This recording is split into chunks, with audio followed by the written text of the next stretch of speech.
Raju, just checking my audio is fine. A little more louder, ma'am. Okay, how about now? Yes, it is perfect now. Okay, so I'm just going to also warn you that where I am, there might be a power cut. So in case I go offline, I will be back within 3 minutes. So no panic. Okay, so on the outset, I want to just say that today's session is more of a landscaping session. And there's a lot of different things that go into facilitation and advocacy from all levels. So I will be using today's session to perhaps take you through what that landscape looks like. What are the different things that we think about, our different objectives, and right from an organization and institutional level to individual people. I will also be giving you examples of some of the work that we have done successfully, some of the work that we have not done successfully, and that is from a Pallium India standpoint. But there are learnings from it that can be applied to almost anyone who's interested in taking the cause of palliative care forward. So I'm just going to start sharing my screen, and is it visible to everybody? Yes, it is. Okay, super. So please feel free to type in the chat box. I think I can access it. No, I can't. So I'm going to actually ask Raju to please help me out as things appear in the chat box. And if anything needs for me to stop and just address it specifically. So what we're talking about today is how do we affect change?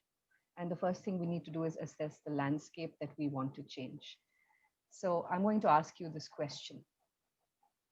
When you, as an individual or somebody who works with an organization, picture success, what does that success look like to you?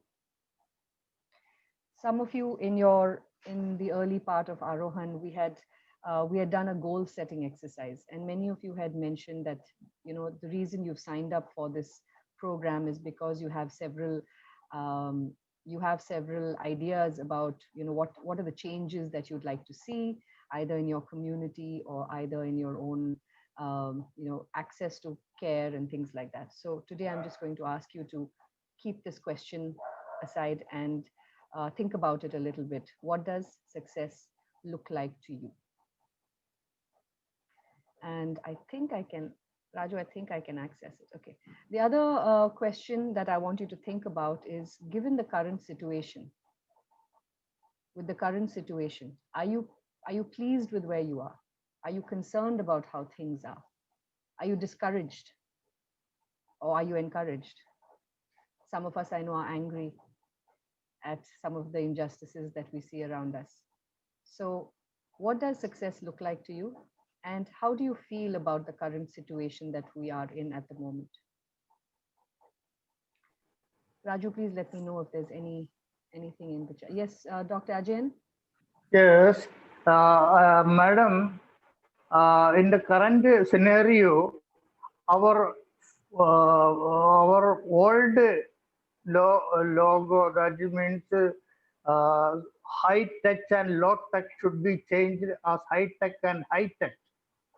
High tech and high tech, that will be more suitable in the present scenario. Yesterday there was a webinar in connection with the palliative care, Kerala palliative care, and there was a discussion on that, and ex-chief secretary Mr. Vijayanand told about this. That's all. Thank you, Dr. Ajayan. I see that someone has mentioned that they're concerned about the current scenario. Zaver has talked about touching another's life in a positive manner. Okay, so I suppose that's what success, that's the answer to the question of what does success look like to you. My next. Ma'am, we have Esther raised her hand. Yes, please, Esther. Yes. So just today, today I had visited a hospital for some. I just needed to get my husband checked. But then as I was coming down, they have this staircase coming down, and I saw there was a department which said palliative care, Friday 1 to 2, 1 o'clock to 2 o'clock. And it angered me so much. I was like, how can you have a palliative care just for 1 o'clock till 2 o'clock? What about the patients? I mean, what are they going to do on other days before 1 o'clock and after 2 o'clock? Are you going to accommodate at least a part of the society to you in that just that 1 hour slot? It was very discouraging. It was very I got it was fuming, I think. And it's not even an hour that I experienced that right now. So yeah, that was something which was very saddening. Thank you. I can sense your disappointment and your anger, and I can completely understand where you're coming from. What can one do in 1 hour? Yeah. True. So Yes. yeah. So I'm glad you shared that. It is infuriating, but it also tells us there's a lot of work to be done. Yes. I can see other people have mentioned that success would be to touch and bring a small change in someone's life, however minuscule. Correct. Absolutely. Sylvia says that people don't avoid palliative care from their lack of awareness of what it really means, but instead seek it out at the right time and right place. Yes, Sylvia, I absolutely agree that that would be a measure of great success, that people don't shy away from palliative care. Bijli says she's concerned but also encouraged, as information access to healthcare are much easier now than earlier. And also, Sylvia says she's encouraged. Great. So now I'm going to ask you the question, what are you hoping for? When this makes you angry, Esther, I'm just going to ask you, you were angry. What would you hope for Yes. in that particular situation? That 1 to 2, what would you like to see different? I would just want there, someone should be there around. Like what happens is when I went and asked the nurse in that department, I was like, isn't there when between 1 to 2 on a Friday, what happens here? She says, ma'am, this place is shut. I said, don't you even have, at least have a nurse or someone over there, if in case someone requires that they even be able to talk to that person or ask them, why don't you come back on some other day? So I happened to just bump into that department, which I ideally felt it was not there. So at least someone should be sitting there, to at So least that speak so what to you're people. saying there is what should happen. So that's what you're hoping for, that that clinic is actually manned by competent people, and it is a Uh-huh. place that is open long enough for people to actually come and get good quality care. Is that the hope? Yes. So because that is one of the biggest hospitals in Pune. Okay. So I would definitely want someone to at least sit down there and, if nothing else, advise on what can be done, when you can come for the treatment or pain relief. So even in the department, orthopedic department that I was sitting in, even over there, there was a pain relief department over there.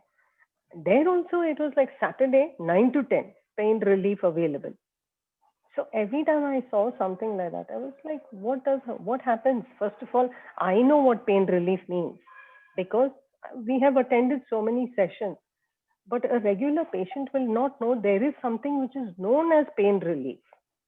They will Okay. just want to go and that's what So my anger is all about. So what I'm hearing you say is that your hope is for better information, better Yes, availability, better access, and quality services.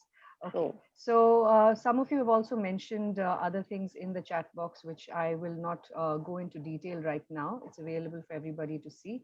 But I'm very encouraged to see that we're all generally hoping for the same things. Yes. Now, some examples of what we could be hoping for is to promote palliative care within your community or palliative care for all. So someone has mentioned hope to make palliative care available to all needy people around the clock. So to promote palliative care within your own community or for everybody.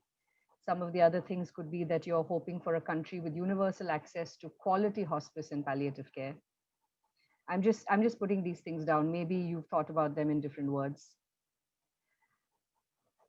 Some of us might have a much bigger vision of a world or a country without preventable suffering.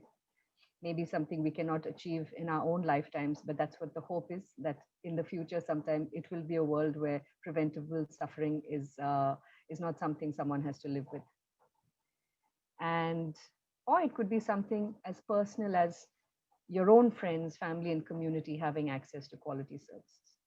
My hope is that if I get sick, I have access to good quality palliative care without having to travel all the way across the country or the state to find a person or an institution who can give it to me. I live in the Nilgiris, which is in the, it's a hill station. It's Ooty, Connor, and Kotagiri. It's in Tamil Nadu. I grew up there. My hope is that one day there will be good quality palliative care there, so that people who love the hills don't have to go down to Coimbatore or Mysore to get it and eventually die far away from home. That's my personal hope. I, of course, also hope for all the other things that are listed here. So this is what we're talking about when we're picturing success in different ways.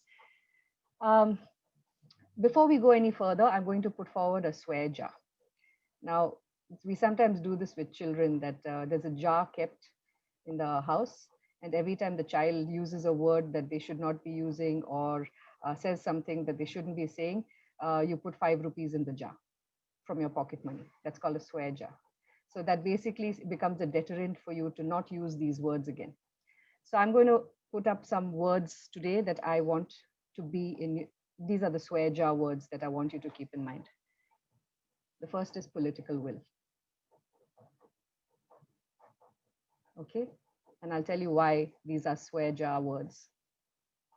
The second is raising awareness. The third is stakeholder engagement. And the last is empowerment. So in this particular session, we will not use any of these words.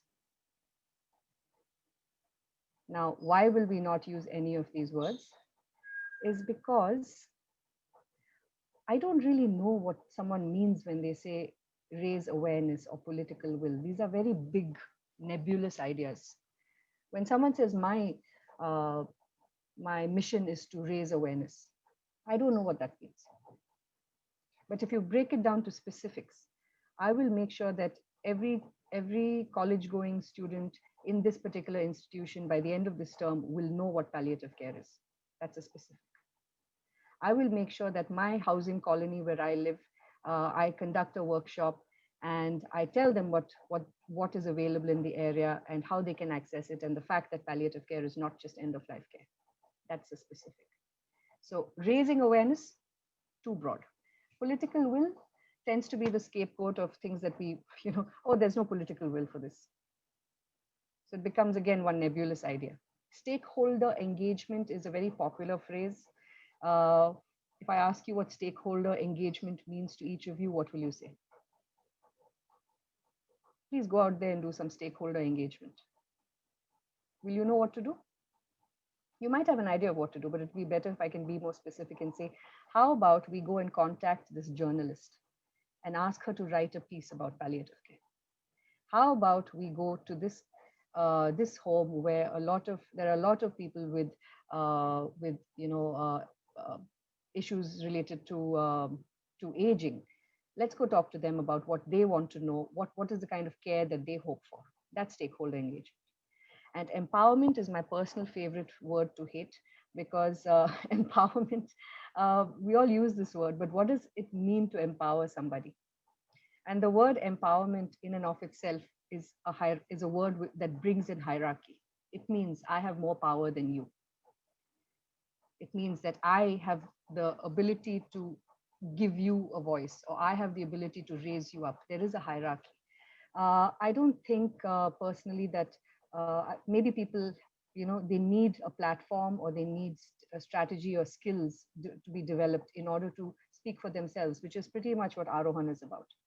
So these are 4 phrases that we are not going to use in the course of this session. You all have to promise me that, and we'll carry on with the session. Yeah. So now that we've talked about, you've thought about it for a second, what does success look like? What are you feeling about the current situation? What are you hoping for? I want you to Just take a piece of paper and draw me a picture. Just a storyboard. It could be a stick figure picture, it can be a cartoon, it can be whatever. Your artistic skills don't matter. Draw me a photograph or a snapshot of what success looks like. Now I'm going to go back to the swear jar slide.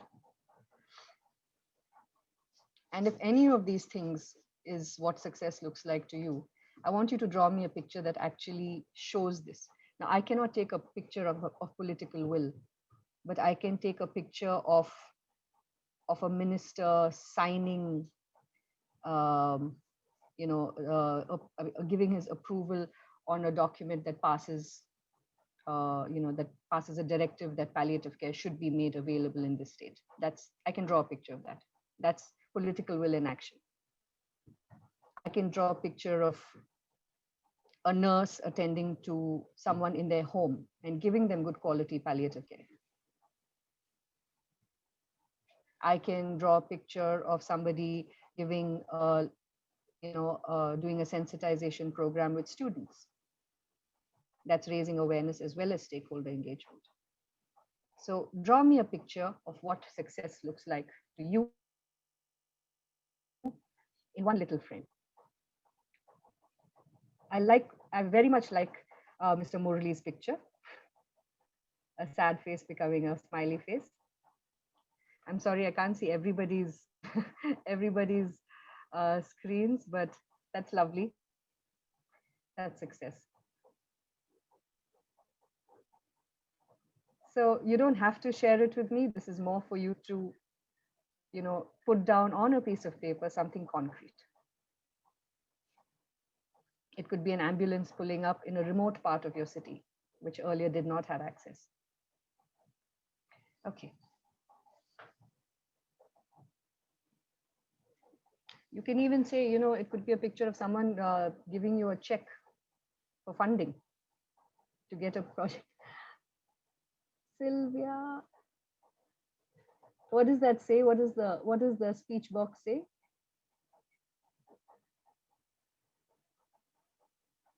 We're for palliative, hashtag we're for palliative. Great. A hashtag, so a social media trend beginning about palliative care and people supporting it. Wonderful. I love it. Okay. So that's where we are now. And keep that picture safe. Maybe 6 months from now, we will revisit that picture once Aarohan is complete and all of you are back in the field. Okay. And feel free to keep building on that picture. Keep it close at hand. Let it be your touchstone and your keepsake for what you think, what you want as you go ahead. Now, what is stopping us? What is stopping us from achieving this picture? What is stopping you right now from affecting that change? Political will. I'm going to take 50 rupees from you, Dr. Ajayan. And every time you use it, it's going to go up by 10 rupees more. Political will is stopping you. It could be just one person in the government machinery who hasn't bought into your idea yet. Raju, are there any? Okay, I can actually access the chat box, not to worry. Training, yes, very, very, very tangible thing that is stopping you. Yeah. So I'm just going to go through in the interest of time. The first thing could be policies. This is your political will, Dr. Ajayan. Policies. Are there policies in our country, in our state, that facilitate access to palliative care? It is limited, but it's growing internationally. And I will talk about this a little bit more as we go along. So that would be your political will, actually, in some sense. I don't know where to go to help at this moment, Zaver. Thank you. Lack of awareness, which is the other side of saying raising awareness. Public apathy, structure of work to be done by PC caregivers. Thank you. I can see that the juices are flowing and people are lining it all up. So I hope that somewhere in this slide, you find what you have mentioned. The second thing is lack of government accountability. Is palliative care high on the government's agenda? It's not. Especially now, in the sense that COVID is the beast that we're all tackling, and what we find is that the already vulnerable people who had pre-existing conditions, they are also suffering much more than they were even before the pandemic hit. So lack of government accountability also means no, it's not. Okay, fine. So that's one of the things that could be stopping us. We haven't held our governments accountable for giving us the kind of palliative care services that we need. And I don't just mean for end of life care or for cancer pain or for, there's a whole plethora of things that palliative care could really make a big difference to. But at the moment, it's not high on the agenda. People and allies. Supply, demand, facilitators, collaborators. Like someone said, I don't know where to go to help. Are there enough people out there trained to provide palliative care? Are there enough people in the country who are asking for it? And like one of you said, people don't know what palliative care is, right? So how do you ask for something you can't name? People know that they don't want to be in pain, but they don't know that something like palliative care exists, or the information that they have is off the mark. They think that by accessing palliative care, they might be actually asking to give up. So supply, demand, are there enough doctors trained in palliative care? Are there enough nurses trained in palliative care? Are people asking for it? Are there facilitators like NGOs and civil society groups who are pushing for it? Are there collaborators? Are there people in CSR and funding agencies who are willing to put their weight behind an ask like this? So people and allies could also be one of the reasons we're not moving forward. Competencies, education and training. Again, one of you highlighted this. Today, there are 6-week programs, foundation programs, virtual online courses, courses spread over 6 months, one class a month. There's 3-day training programs. But is there something which is mandatory for people to learn? Finally, we have the 8COM module that has come into the Medical Council of India's curriculum. And but now we don't have enough trainers to train people in this. Now, sure, they've gone and said that let's include principles of pain relief, end of life care, and attitude, ethics, and communication in an undergraduate medical students curriculum. But how many people have studied it enough to be able to teach it to students? So where is the competency for that? Do we have access to medicines? And like I've mentioned earlier, availability is very different from accessibility. A medicine might be available, but it may not be accessible simply because it's not affordable. So true access is when something is available and it is within a person's spending capacity without being impoverished to access that medicine. So you have morphine and you have fentanyl. Morphine is 3 rupees a tablet. Fentanyl is, I don't know, 1,000 something rupees a patch. But people know about fentanyl. So those who are affluent can afford a fentanyl patch. But what about the poor? And there's not enough information about oral morphine either. So are the medicines available? What are some of the barriers to that is the fact that the drug controllers in different state levels don't know that the NDPS Act was changed. It was amended. So that is a problem. Services, integrating palliative care services. This could be specialized or generalized. It could be part of a larger unit like Esther was talking about, or it could be a standalone palliative care unit like what Pallium India is. Is it integrated into the fabric of healthcare in a town or in a community? Where is it located? Is that facility located in a place that people can easily access? Or do you have to drive 3 kilometers outside city limits to go and get palliative care? Is it accessible to people who use wheelchairs? Is it accessible to people living with other disabilities? Is it accessible to the elderly? So where are these services located? And that could also be a barrier from achieving what we are hoping for. Information is a very big one. Narrative frames, messaging, campaigns, patient stories, case stories of success. Have we heard? How many stories of successful palliative care implementation have we heard? Every time, there is some breakthrough in some, new chemotherapy drug that has been created, people talk about it. It's all over the place. People share it on their social media. The vaccine, now everybody's sharing about it because it's relevant. But how many success stories of palliative care have you heard? Building evidence. We have to build evidence for the fact that this is a it's a valid way to actually um, you know reduce suffering.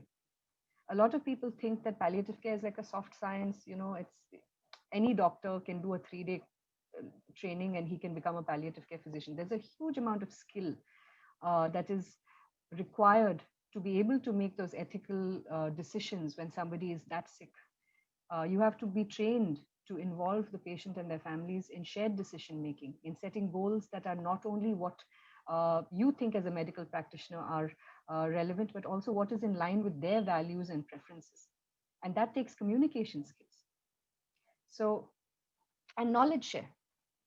The knowledge that we gain. So at Pallium India, all our information is open source. You can go to our website and pretty much get any amount of information you need. There's a directory to other services.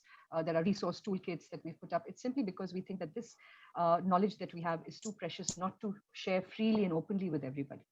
If I do all of this and keep it to myself and say, no, if somebody wants palliative care, they only have to come to us, then I'm not doing my community any service.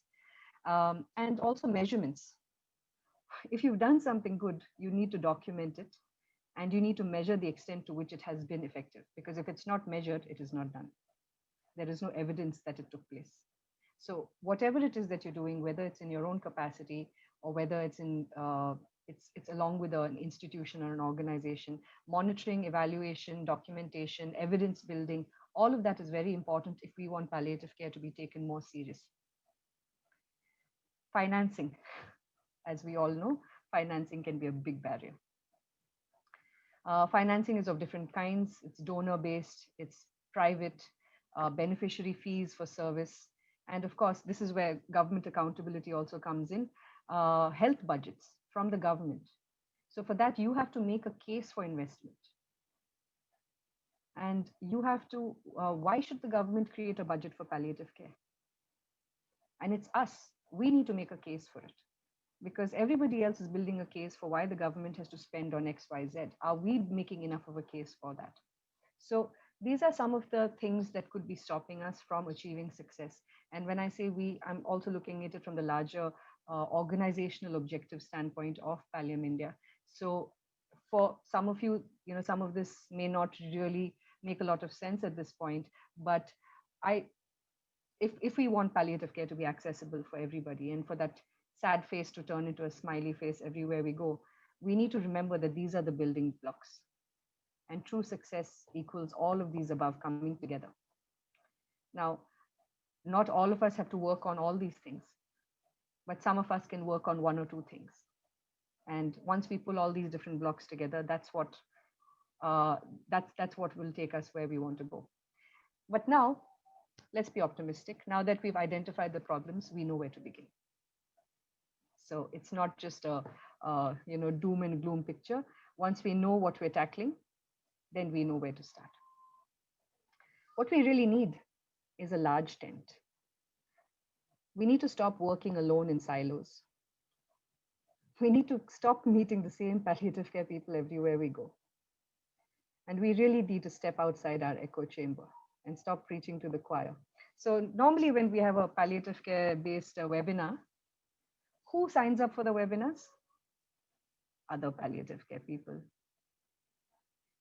When we run an event about palliative care, who shows up? People who already know about palliative care.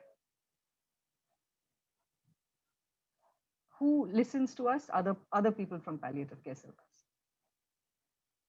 So as long as we keep working within the same silo and we only keep talking to one another, this movement is not going to go very far. So this is something for us to remember, that the next time we organize an event, make sure at least 60% of the people at that event are people who've never heard of palliative care before. So here's a diagram that I want you to just take a look at.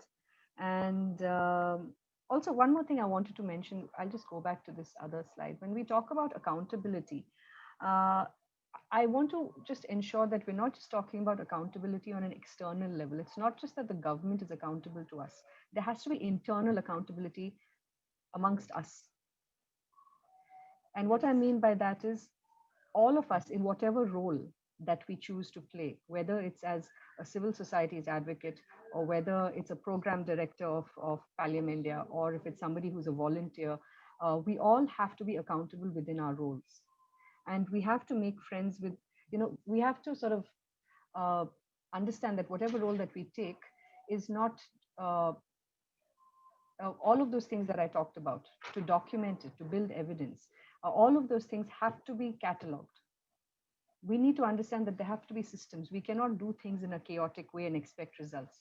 There has to be some amount of planning and strategy. We need to work backwards from the vision and bring accountability in our day-to-day practice, and rather than something that we just do on the side. So I just wanted to mention that. Now, I want you to look at these 4 boxes. And I want you to, I'm going to open the chat box. So let's take it one at a time. We've listed the problems. We've listed what is stopping us. Now, let's talk about some of the progress we might have made already. Let's look ahead. Let's look at some of the progress that we have already made.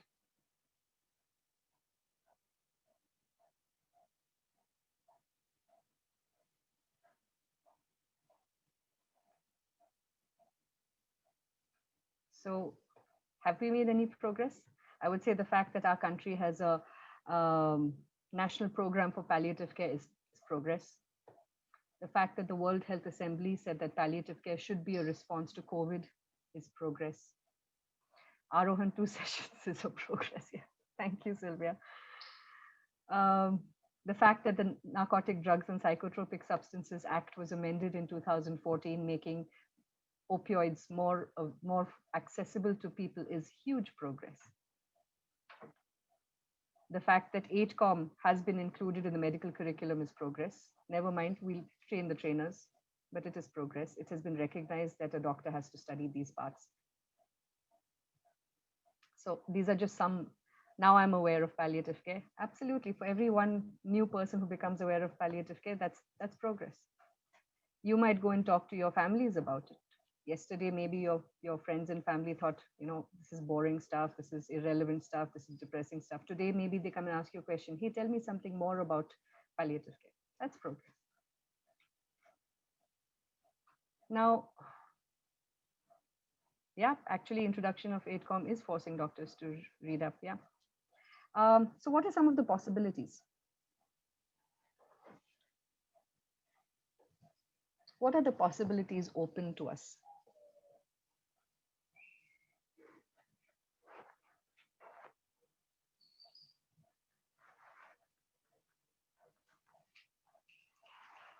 Not knowing whom to approach. So I hope the end of this session, Mr. Murli, I'll be able to answer that question at least partially. We can engage our community. Yes, absolutely. Be available. Yes. Absolutely. These are possibilities. What else? Who else can you talk to? Even talking to one more other person is a possibility. If you can get one person to, think about writing advance directives, if you can think about if you can get one person to accept that, going in for palliative care and accepting pain relief is not the same as giving up, that you have a right to be pain-free. That's a possibility. I see Runa has left out the word raising, but that's still a swear jar word.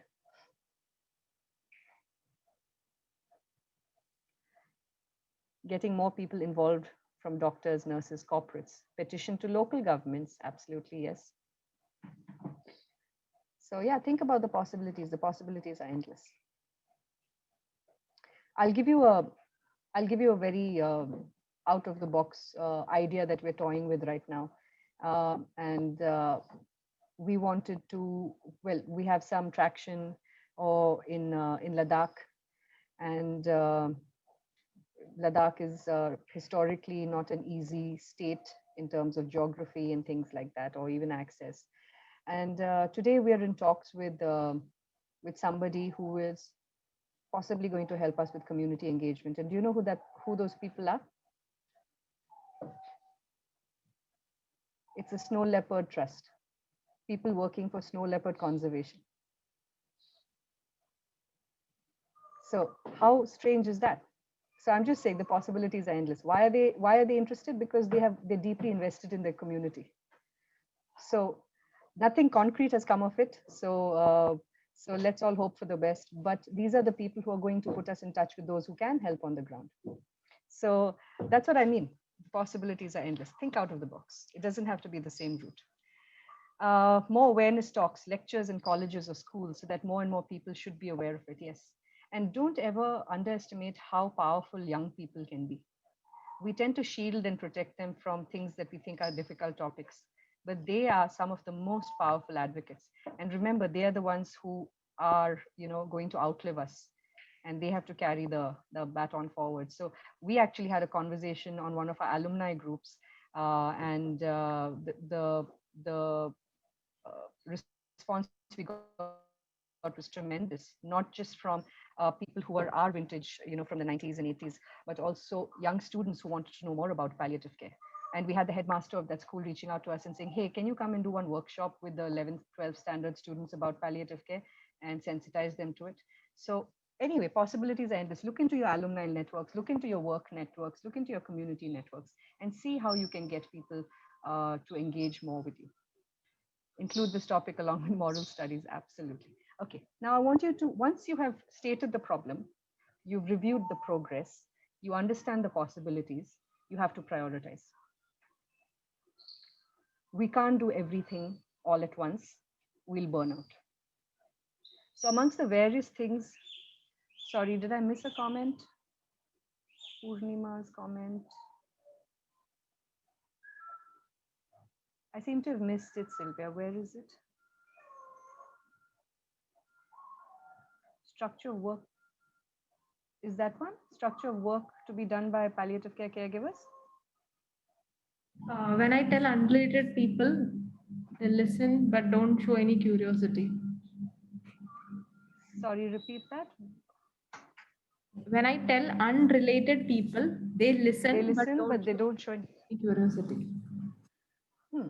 So we'll in the course of the next few sessions, Purnima, we will also be talking about messaging. How do we message a topic in a way that the audience relates to it? And that curiosity, how do we build curiosity? How do we get people to say, hey, you know what, this is relevant to me? Like Dr. Ruth Bursahani says, it's always too early until it's too late. And so how do we bring in humor into our messaging? How do we bring in lightheartedness into such a heavy topic? So we will be doing sessions on messaging and how to get your messaging right. So I'm going to not get into that in too great detail right now, because I think we're going to be short on time today. And plus, there's somebody in your group who's going to be taking that session. So I think she's going to do a great job of it. Okay, so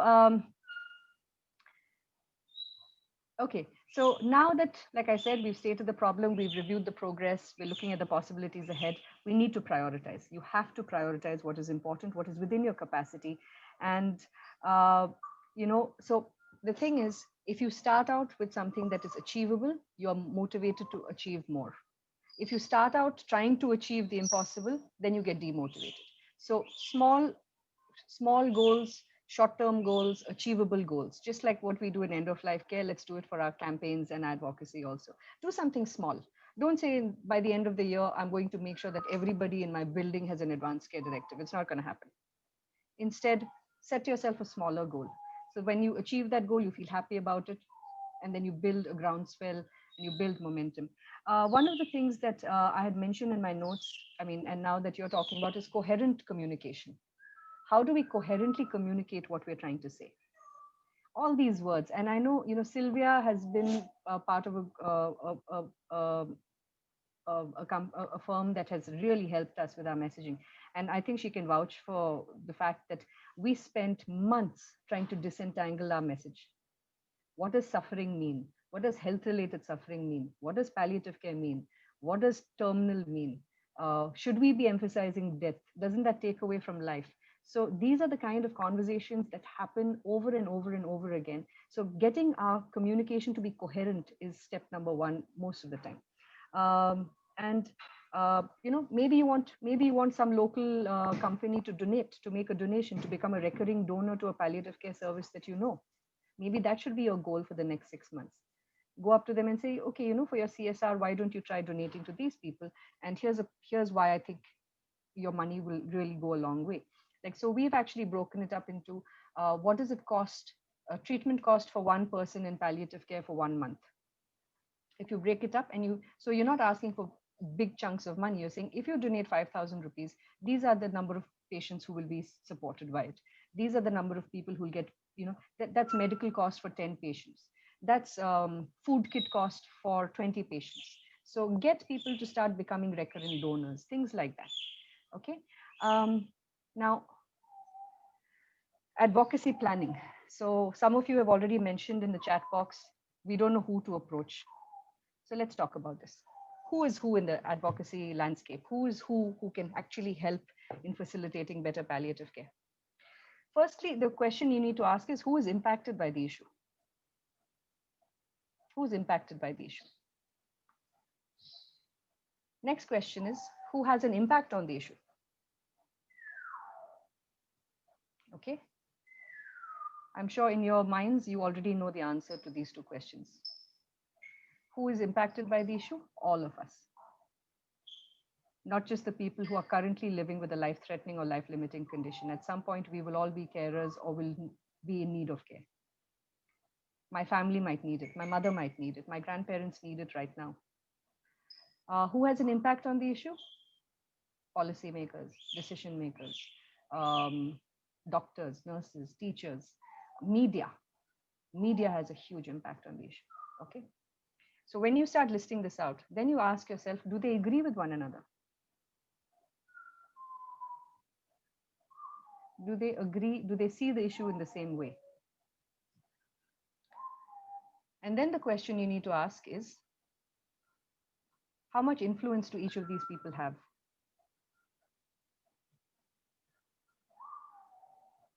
And how important is this issue to them? Now, a politician who can have a huge impact on the issue, he may not be interested in getting pain relief across, but he may be interested in getting re-elected. How do we make palliative care a priority agenda for him?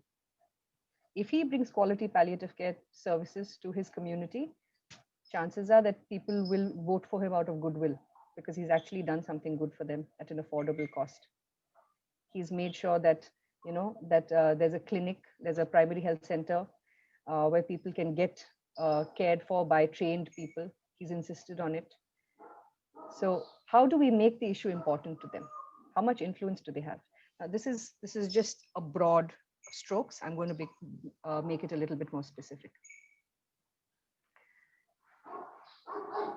And I'm sorry, you're going to hear that dog in the background and some other animals.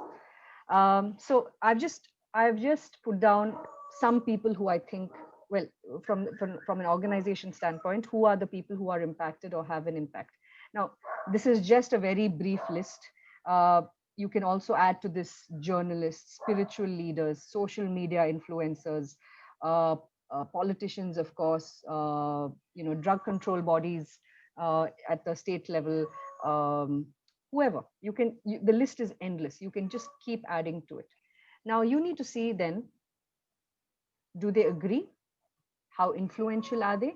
And how important is the issue to them? Now, what you might want to do is learn about each of their interests. What is the health ministry's priorities these days? What is the local civil society group in your neighborhood? What are they talking about? They might be talking about stray dogs. Okay. and you can see how that uptake is going. How successful are they being in their campaigning? What is annoying people about them? What is drawing people to them? Right, in your own society and community, what are the events that people are drawn to? Okay, and even within your own community, there are some people who are more influential than others. So you can just sort of, this is just a broad sort of exercise. And what you can then do is, AA stands for very anti, A stands for anti, N is neutral, P is pro, PP is very pro. Now, your cause is that I should have access to palliative care in my community, and I should be able to access it for the elderly. I should be able to access it for pain, etc., etc. Now, the health ministry person might just be neutral to the idea.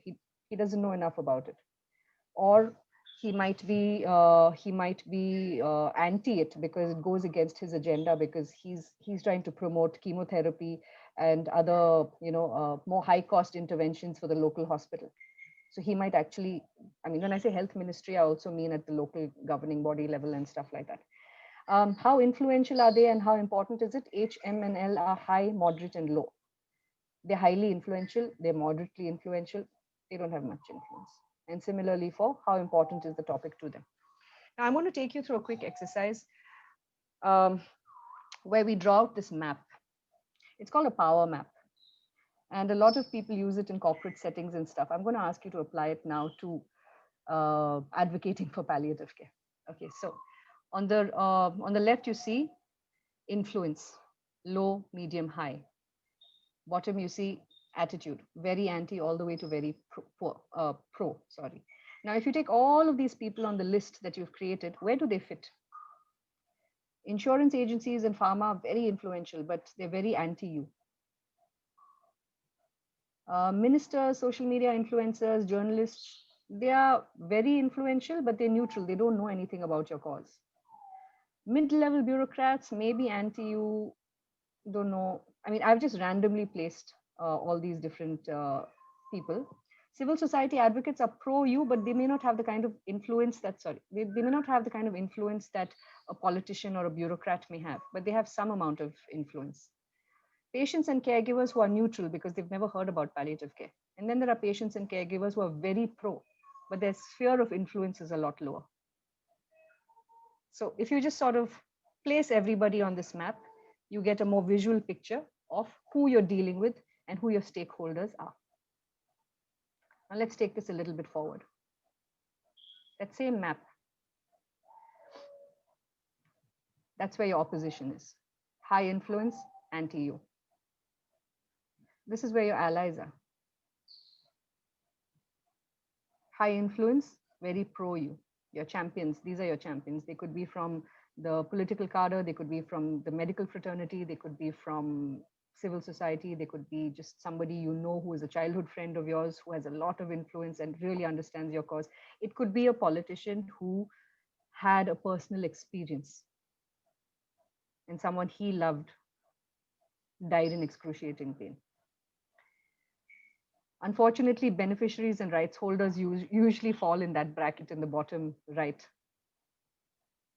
So once you've placed all of this, I apologize in advance for using a rhetoric which is slightly wartime, but this is your battlefield. That's where you need to put in the work. Right here. Now, how do you put in the work? If you go back to the previous slide, these are your guys in the middle. Your ministers, social media influencers, journalists, civil society advocates, and patients and caregivers who have not yet heard about palliative care. Those are the people you work with. A lot of the times, what we end up doing is wasting time trying to win the opposition over. They don't care about the cause. In fact, some of them may even go the other way. So a lot of the time, we spend so much energy trying to convince them that we lose steam, we lose energy. Who we should really be working with are these other guys. Ideally, we cannot reduce their influence. So let's forget about them as far as possible. Let's try and move all these people over to that side. All those journalists who've never heard about palliative care, all those social media influencers who haven't heard about palliative care, all of the civil society groups, let's move them up there. And let's also move these guys up, the beneficiaries and rights holders. Let's give them platforms to speak. Let's collate their stories of success. Let's collate their stories of heartache and put it out there on social media. Let's give them platform to speak for themselves and make them more influential. Maybe they've never been visible. And if Pallium India can give them a platform to be visible, where we have 10,000 followers on Facebook and we take a video from one of the beneficiaries and post it up there, we're increasing their sphere of influence. And you never know whose story resonates with whom. So that is your power map. It's an interesting exercise. You should try it at home, and you can actually try it with any sort of issue that is close to your heart. And it really gets your juices going. It makes you think about different things. Now, if I want to move people from the battlefield over to my allies, then what are some of the ways in which I can do it? I can get creative about that. Okay, so some examples I'm going to quickly give you to make it more tangible. One is the Narcotic Drugs and Psychotropic Substances Act. And we advocated for 19 years to have that law amended. I'm not going to go into it right now because Tripti Tandon will be taking you through it. She's the lawyer who actually helped us a lot during that time. And so she's going to be taking you through the entire NDPS journey. And it is a fascinating, amazing, inspiring journey. So that's going to come up in one of the Aarohan sessions later. The National Program for Palliative Care, let me tell you a story about it.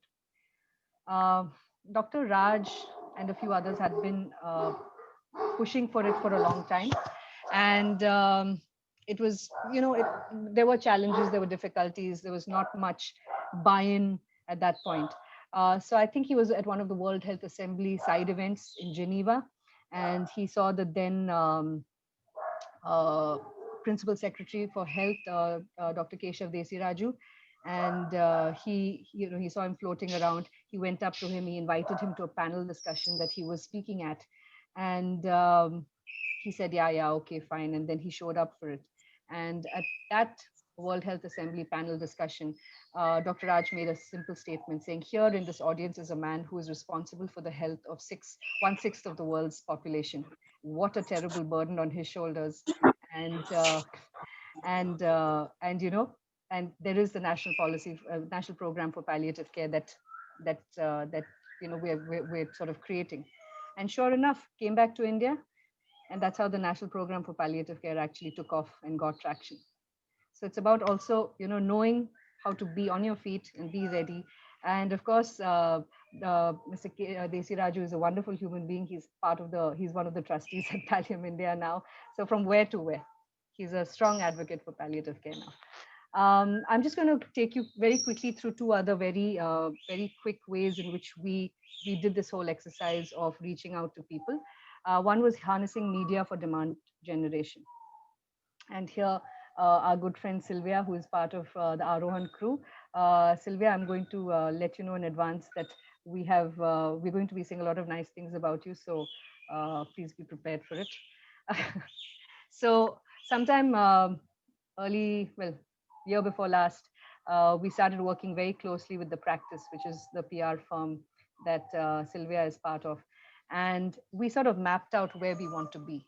What do we want people to know? And we sort of set ourselves a timeline. And then we set events like, we started, we would meet every week and say, where are we now? Okay, now that COVID is here, the integration of palliative care into healthcare is essential. So maybe we should do a webinar with the the IHW Council on the subject. And so we did that. Then we did regional outreach in Uttarakhand. We did 2 podcasts. So this is what the map looked like. And by October, we had tremendous success. But what I'm trying to show you with this slide is how much strategy and planning actually goes into it. It's not about waking up one day and saying, hey, today let's do this. We actually had we were guided beautifully by the team, and we were actually told that this is how a campaign should look, and this is where you guys should be investing your energy. And that's what we did. So we also, some of you might remember the Good Grief campaign that we did, or the Elizabeth Kubler-Ross Foundation campaign that we did. Some of you were part of it. So it was all very, very strategically laid out. A lot of effort went behind it. And so there were webinars. We did a webinar on the role of palliative care in COVID-19. We did a webinar with PHI about the solutions we never had. And we had international speakers from all over the world. There was a lot of coverage in different publications and so on. Um, and of course, there was a systematic way of saying, okay, let's engage with these journalists, let's engage with these media houses, get these kind of opinions out. We collaborated with other journalists like Jagdish Ratnani and stuff, co-authored articles. Now we had to be very clear about what message we wanted to put out, and a lot of this had to do with COVID. And COVID was the buzzword. No one wanted to hear about palliative care. But then palliative care, once the World Health Assembly said that palliative care has to be a response to COVID, that's a lens that we took very often, and that's how palliative care suddenly became the buzzword rather than COVID. We engaged with various. We ran a campaign guided by Sylvia and team, and some of you again might remember these different campaigns. We did a webinar with Faye D'Souza, and Faye has a huge outreach. And so suddenly through Faye, a lot more people suddenly were introduced to the idea of palliative care, and we got a lot of feedback, and a lot of people started getting in touch with us, asking for palliative care services in their own cities. And we were able then to direct them to services that currently existed. If that was not possible, we remotely guided families personally through their journey of needing palliative care and so on. We did a virtual memorial. Not everybody wants to attend a webinar on academics or on policy. Some people we recognized that people were grieving. So we just did a virtual memorial where people came and just told a story about a loved one they had lost. And it was all heart. It was no head, it was all heart. And that drew in a lot of people. We had journalists like Jyoti Malhotra get involved with us. And of course, we ran a campaign on death and dying, on grief and bereavement. And so, that was an Instagram thing and a Facebook thing where you could write in with a question, and I would usually answer it, or we'd get someone to answer it. So these were all the different ways that we got creative. And of course, we had other webinars like why we need to talk about death and grief. And each of these panelists was very carefully selected. We had Rajni Bhatt, who was an interventional pulmonologist working on the front lines of COVID critical care. We had Roop Gursahani, who's a neurologist, but also with a deep interest in palliative care. And he's the founder of ELICIT, which is End of Life Care in India Task Force, talking about death literacy, talking about advanced directives. Harsh, of course, you guys met last week. And there was Insia. She's somebody who's gone through a lot of losses in the last year, and she came and talked about it from a caregiver perspective. And I was there to moderate. But of course, we had all these different things going at the same time. And some of you might also remember our A to Z of palliative care campaign that a lot of people really responded warmly to. So we put out from A to Z one word that had to do with palliative care, just showing how relevant palliative care could really be. And this is, I'm talking about a couple of months. This is the kind of engagement we got. Our engagement on Facebook went up 40%. Mentions went up 9,400%. And so this is all the improvement. This is all the outreach we got because of these campaigns. And there was Instagram. Now this also shows you that it was being tracked carefully. It's not like we did it and just let it be. We actually went back to see how effective it was being, so that we could then tailor our messaging accordingly. And the last example that I want to give you is training and advocacy. Now, one of the things that we experienced was we had to stop all our on-site training. So at Pallium India, we ran 6-week programs and also 10-day programs. And a huge part of that was for people to come train with us, not just have academic classes, but also go on home visits and really get, that sort of hands-on practical bedside experience. Now, it was a huge blow when people could no longer travel, and so we had to take all our courses online. Now, around that time, and some of you, I think, might have even attended the Pali COVID Echo course. Um, a group of experts from Kerala got together and wrote out a very easy to use ebook, which was how do you take a palliative care approach to the management of COVID. Now, the premise of this is that a lot of the COVID symptoms, like breathlessness, delirium, agitation, map very closely to what palliative care practitioners have had a lot of experience with. The other thing was triage. How do you triage? How do you prioritize which patient should get what kind of care? And if you remember at that time, early in the COVID trajectory, doctors in Italy were struggling. There was such a surge that they actually said that anyone above 60 will not be given a ventilator. Now, in a humanitarian crisis, typically in a humanitarian crisis, when you triage, priority is given to those who have the highest chances of survival.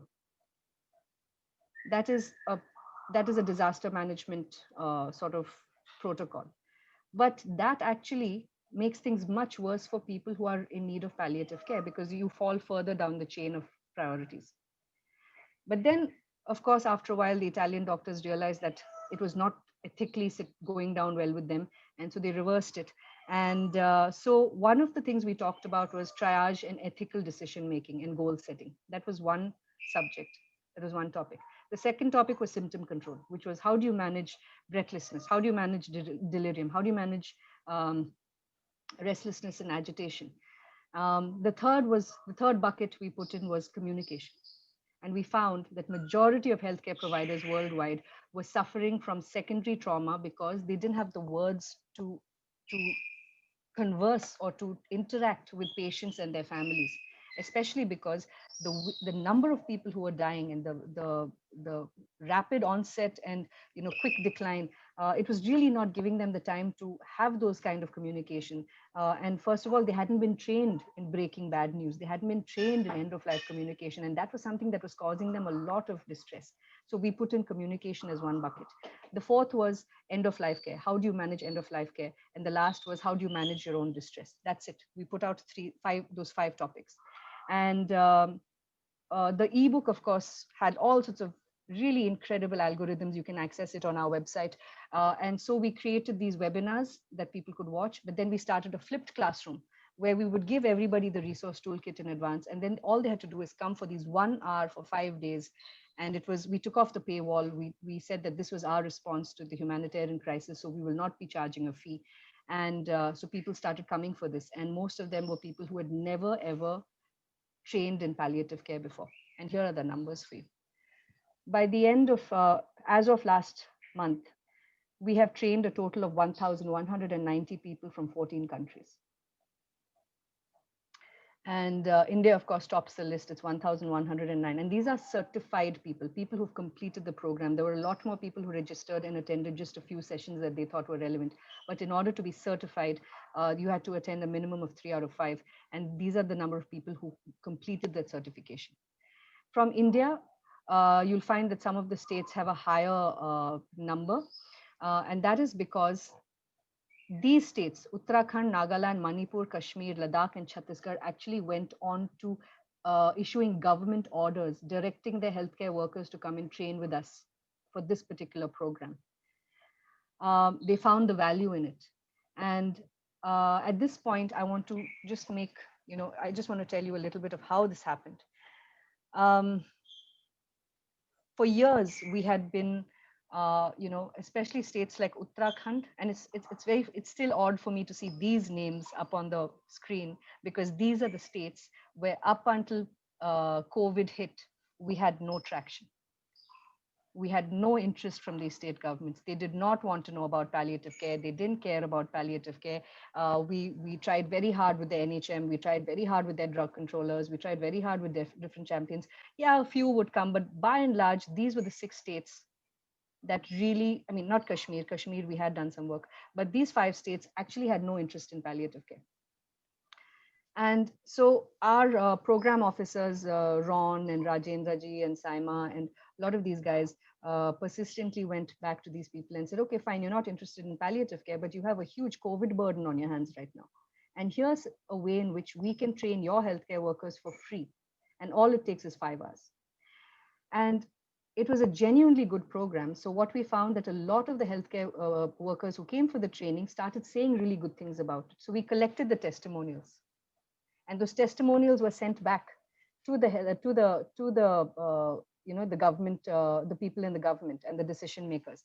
And the other thing that we did is we worked closely with vernacular media in their state and told them what a great job their healthcare, their health services people were doing. So vernacular papers in Uttarakhand and Manipur and all of that started writing lovely articles about how their government had done a great job by directing these healthcare workers to train with us. And once that happened, the government orders followed. Because what we were managing to do is giving credit to the healthcare system of that state. We were getting real-time testimonials. And by doing all of this, let me tell you that out of so many people who attended Pali-COVID Echo, a lot of them are now training in palliative care for the first time. People who had never before heard of palliative care. So that's how we can join the dots. So I'm just going to stop with this for now. I'm sure we have a lot to discuss. And I know I've also, probably given you way too much information, but happy to take comments, questions.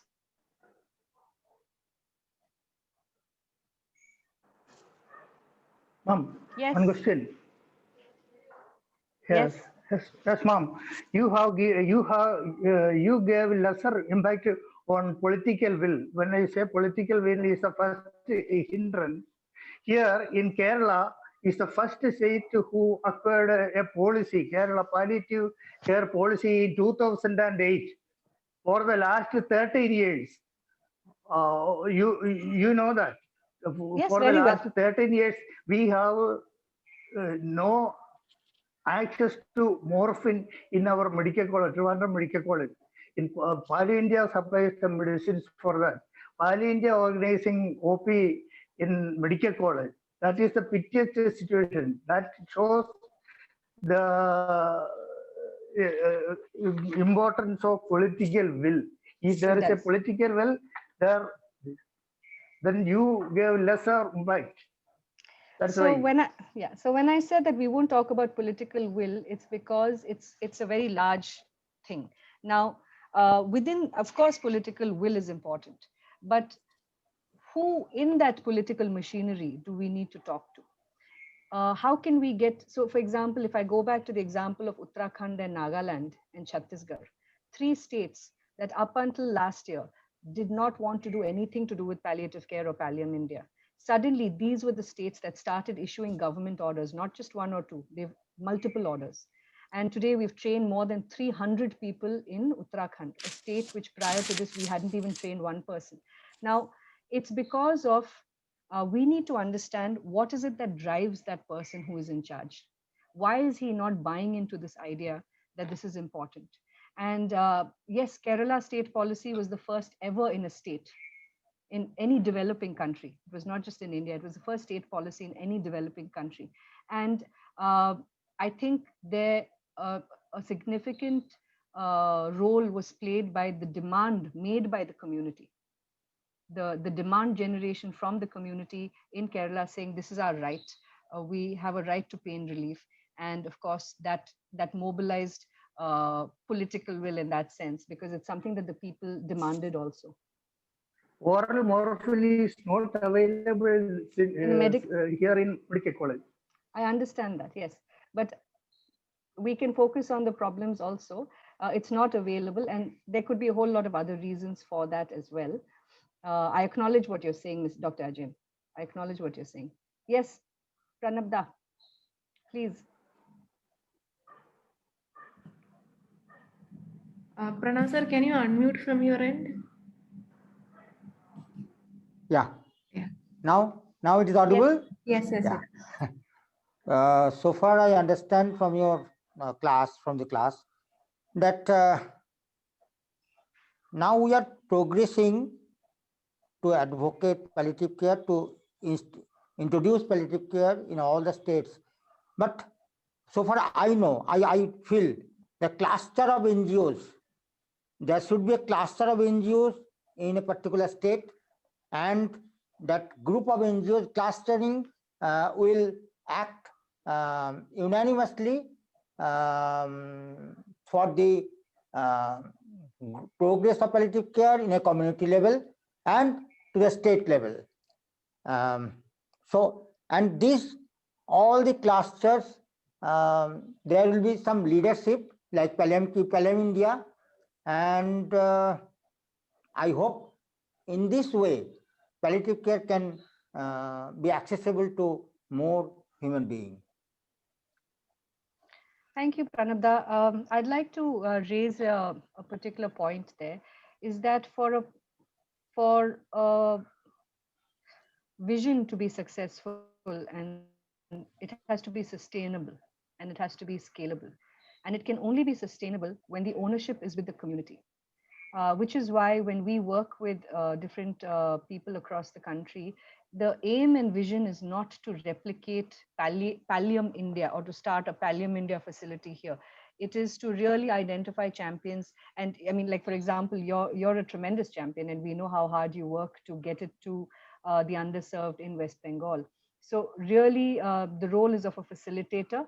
The other thing is what you said is absolutely right. To get a cluster of NGOs, I would say even go further than NGOs. It doesn't only have to be an NGO. Yeah. You know, your local medical college, your local, students, medical students association. It doesn't. If the medical college is not listening to you, look, talk to the students. They'll make it happen. Yeah.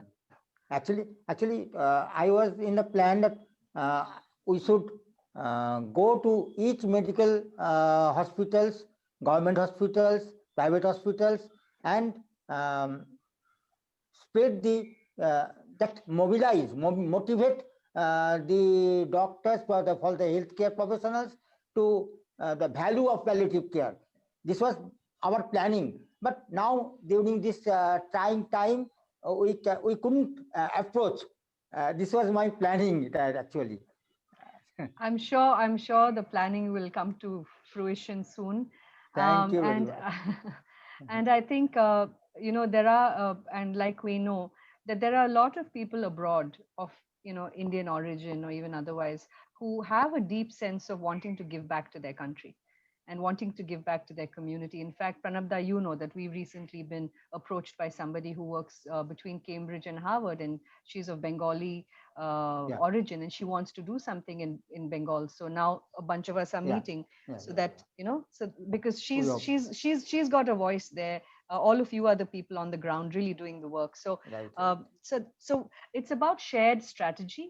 It's about making sure that all our strategies are aligned, and that we are all working. The objective is a shared objective, and how to achieve that together. So different people might have different strengths that they bring to the equation. And so I have no knowledge of medicine. I'm not a medically trained person, but I have some knowledge of communication and of advocacy.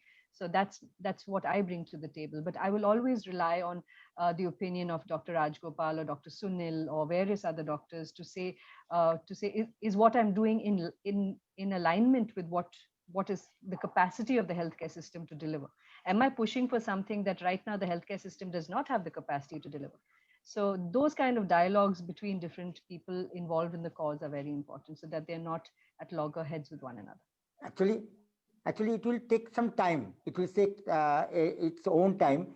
Just one satisfaction of my mind that in my complex, in my writing or my discussion, a few of my known persons are motivated and are convinced what is palliative care and the value of palliative care. This is my satisfaction. Wonderful. Great to hear that.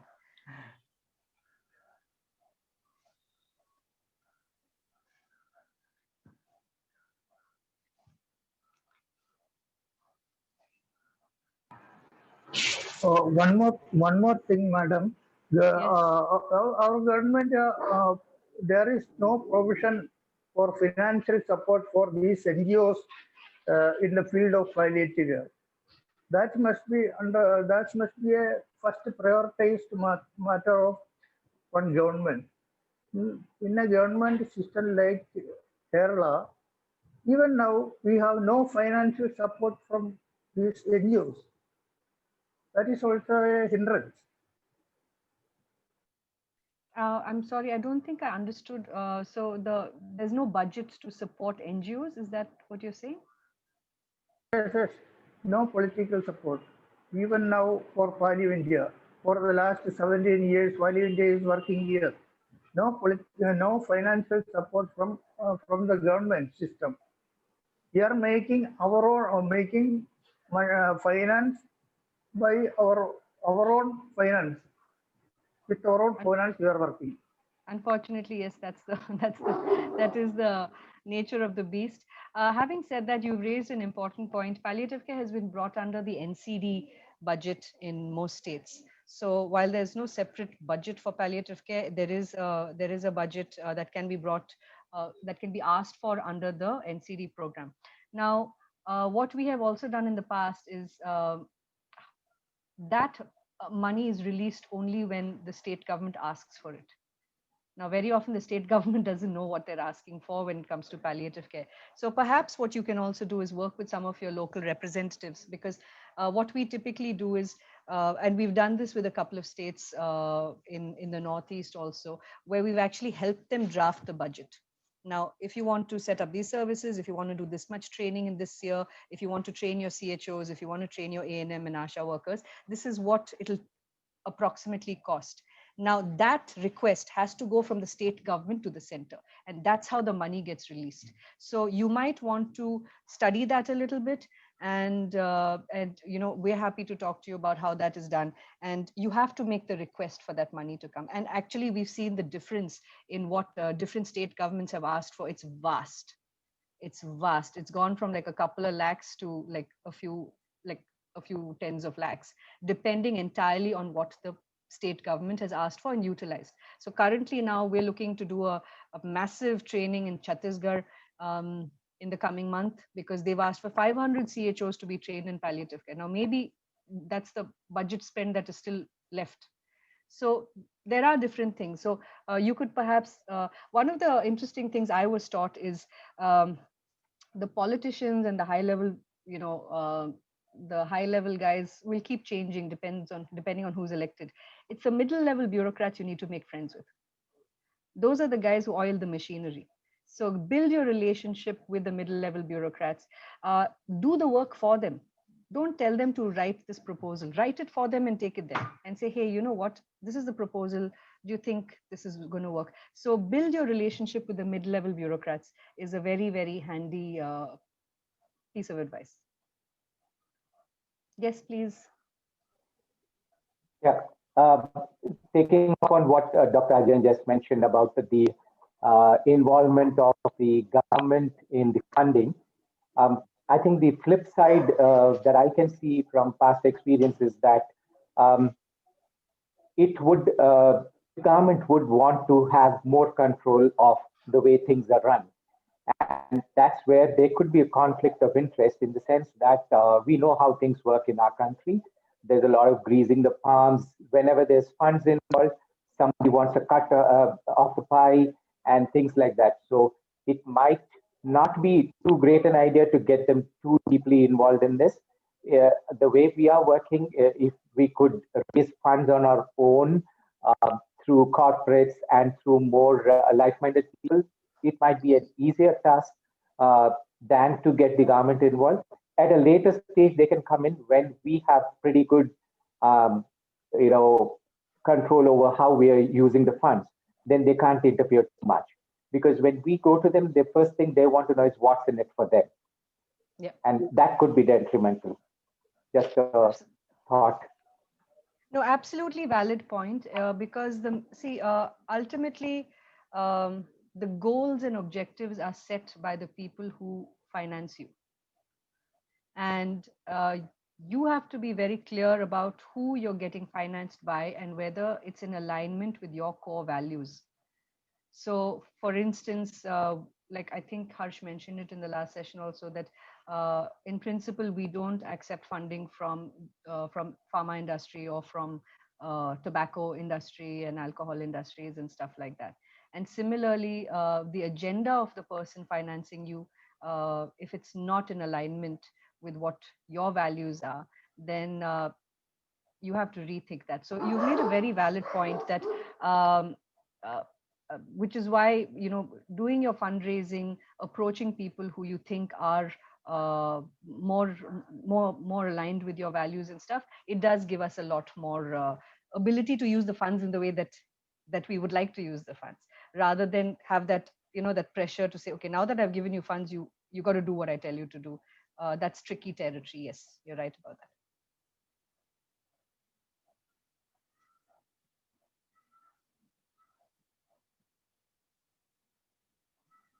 I think, like you rightly mentioned in one of the slides, the social media, the impact that we can have with uh, our own comments and opinions that we share on social media can be a very effective tool in creating more information that is not available to the general population as such about the need for palliative care.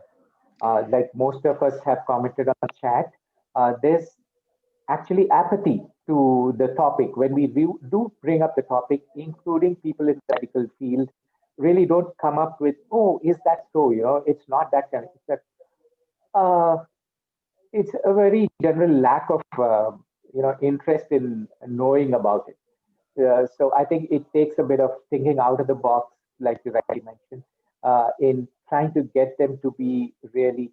Where does it touch them? Where does it really impact them in any way? If we can find that source, and then work on that, depending on which group they're working with, it would really help. And social media Um, is now easily accessible to anyone.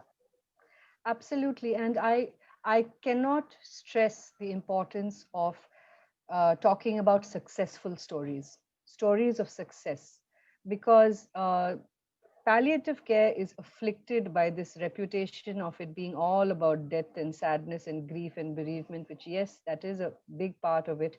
But it, I would say that the focus, why do we talk about death so much? To make life more meaningful. So it's very important to weigh your rhetoric. And if you're going to be highlighting a patient story, it's important to highlight what worked also. As much as we say that this person is in need, let's donate, let's get someone to help this family out. Let's also talk about, get a caregiver to talk about how palliative care actually made a huge difference. You know, and we have a tendency to think that palliative care, because it's a free service that we offer, it's for the underprivileged. The most paradoxically, the most marginalized are the affluent, because they end up in hospitals that have no palliative care services. They end up in ICUs with futile treatment and stuff like that. Talk to those guys, talk to families of those people also, because those are the people who have powerful voices. They might be captains of industry, they might be hugely influential in their in their networks, and they are not people who don't suffer. In fact, like Dr. Roop says, you know, hospitals are like fortresses. The poor are kept out and the rich are trapped inside.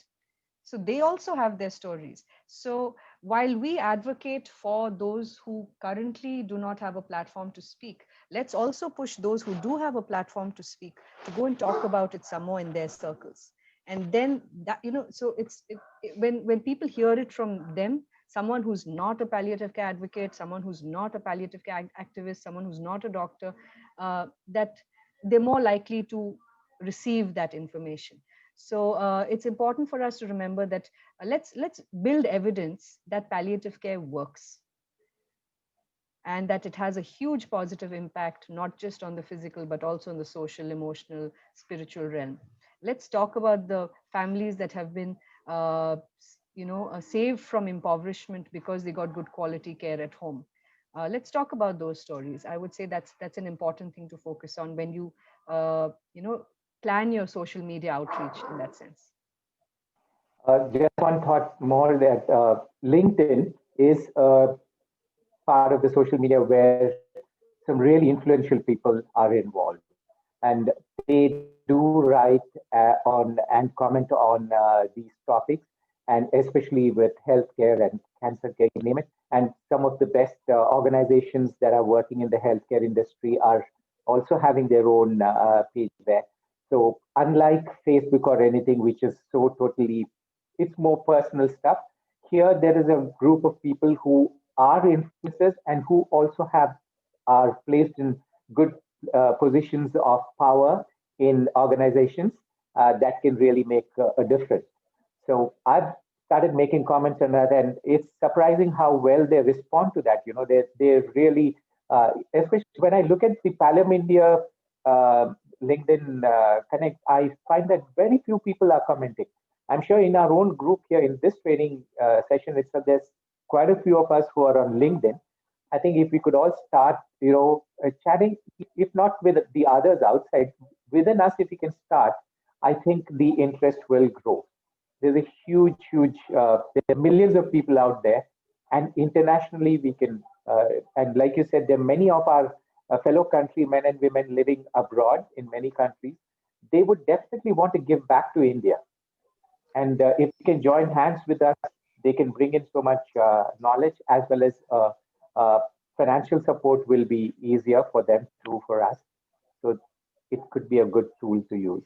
It's, and yeah, I want to just pick up one thread also, that what you stirred in me just now, which is, I think all of us know someone or the other who's living abroad who has an elderly parent back at home in India. And especially with COVID, the amount of anxiety it has created in those people who can't come back home to be with their parents, and they're worried about how what kind of care are they going to get, is anything available. um, which is why I strongly believe that the beneficiary and the caregiver groups are one of the, this is the group that has latent power. When we talk about power mapping, I know we kept the beneficiaries and caregivers at the bottom right, which is low influence but high buy-in. There is an untapped latent power in this group right now on the screen that I'm looking at, and everybody connected to all of you. And it's the, at the end of the day, I may be in palliative care for the last how many ever years and stuff, but really it's the caregivers and the patients who are the experts. Nobody can be a stronger voice in demand generation. So it's really that has to come to the forefront. So that latent power has to be handed, or not handed, but it has to be unleashed in that sense. And so it could start small. It could start with a, you write a column for your local magazine once a month, or put in something in your, there are a lot of these WhatsApp groups that are, okay, Richmond Town WhatsApp group and stuff. If you know of something that's happening, put it there, because you never know. I cannot tell you how many people have gotten in touch with me separately because I've posted stuff on Facebook. And I've had messages in private from someone saying, I have a friend who has a friend who might need this. I don't know if this is what you do, but can you help out? And we've actually organically reached out to so many people who had absolutely no idea what palliative care is about. So you never know whose eye your post might catch. So just, yeah, tap into that network and that latent power for sure. I think Absolutely. Yeah, sorry, one last thing. Since you mentioned social media again, I recently started a new website. It's called What's in Our Hands. I actually wanted it to be called What's in Your Hands, but that domain was taken. I had to go settle for What's in Our Hands. So it's just a website that I started so that I could create more interest in being able to donate to people from what we have. For example, I recently lost my mother-in-law to Parkinson's and Lewy body dementia after 12 years of suffering. And then there were a lot of leftover things like a hospital bed and wheelchair and stuff like that. Now, those are going to just sit and rust there unless it's given to somebody to use. So I just started this website. The intention is to create support groups across the country where people will just come and say, hey, I've got something at home which can be used by somebody else. So I've started this with the intention that, so I started it with Navi Mumbai. One group is now formed. I'm just looking for anybody who wants to come alongside and say, hey, I've got stuff in Cochin, I've got stuff in Ahmedabad, I've got stuff here, okay, will somebody, whoever needs it, they contact me on through the website and they can pick it up from there. So they can use it. Then there may be many people who are needy who can't afford it. If you don't need it yourself, you can give it to somebody else who might need it. So that's another way I found that people are just saying, "Oh, this is great. We just wanted to, use these things, but it's so sad we didn't know anybody. Now that you've started it, we'll pull in and give some stuff." There's no payment gateway there. We said no cash donation. I've said that no cash donation. It'll only in kind, because the moment those kind of things come in where finances involved, people will be wary, and it's rightly so, because we don't know each other, so many people. But then this is something that can be just donated to anybody. Being with simple, ordinary stuff like leftover the diapers and stuff like that, loads of them just lying around, just going to waste, and coming very useful, especially for palliative care. How amazing. Thank you so much for telling us about this. And for sure, please share the website link with us. I will do that. And definitely we will also give it more visibility, I think. This strikes a chord for me because I got into palliative care because I had a trunk load of my mother's medication left over, and I've shared that with you. And so I had, so that's how I encountered palliative care, because I wanted to go and donate it to somebody. And then that's how I found out that this thing exists, and it's been 20 years of it now. So I think it's a beautiful idea, and happy to give it more visibility and link you to many, many more people who I'm sure would benefit greatly from it. Thank you so much. Thanks. More than the visibility, I would say that, if anybody says that, "Hey, I've got stuff here, just can I also put it on the website," so that, one small group will be formed, then that will spread. The visibility I know will happen through SEO and all that. I'm going to get that involved, but more people getting their hands dirty in that action is what I would really want.